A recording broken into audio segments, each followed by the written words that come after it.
സങ്കീർത്തനം 38. യഹോവേ, ക്രോധത്തോടെ എന്നെ ശിക്ഷിക്കരുതേ, ഉഗ്രനീരസത്തോടെ എന്നെ ദണ്ഡിപ്പിക്കുകയും അരുതേ. നിന്റെ അസ്ത്രങ്ങൾ എന്നിൽ തറച്ചിരിക്കുന്നു, നിന്റെ കൈ എൻ്റെ മേൽ ഭാരമായിരിക്കുന്നു. നിന്റെ നീരസം ഹേതുവായി എൻ്റെ ദേഹത്തിൽ സൗഖ്യമില്ല, എൻ്റെ പാപം ഹേതുവായി എൻ്റെ അസ്ഥികളിൽ സ്വസ്ഥതയുമില്ല. എൻ്റെ അകൃത്യങ്ങൾ എൻ്റെ തലയ്ക്കുമീതെ കവിഞ്ഞിരിക്കുന്നു, ഭാരമുള്ള ചുമട് പോലെ അവ എനിക്ക് അതിഘനമായിരിക്കുന്നു.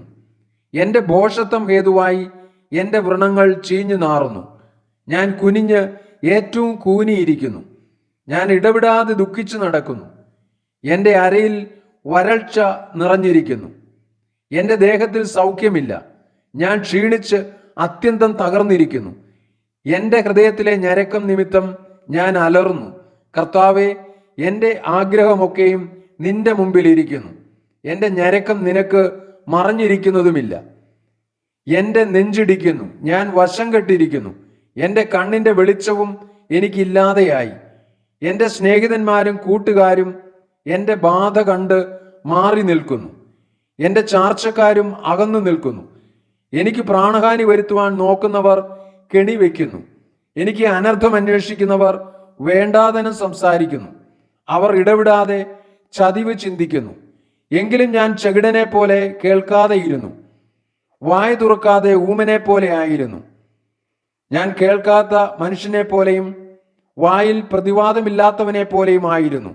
യഹോവേ, നിങ്കൽ ഞാൻ പ്രത്യാശ വെച്ചിരിക്കുന്നു. എൻ്റെ ദൈവമായ കർത്താവേ, നീ ഉത്തരമരുളും. അവർ എന്നെ ചൊല്ലി സന്തോഷിക്കരുതേ എന്ന് ഞാൻ പറഞ്ഞു.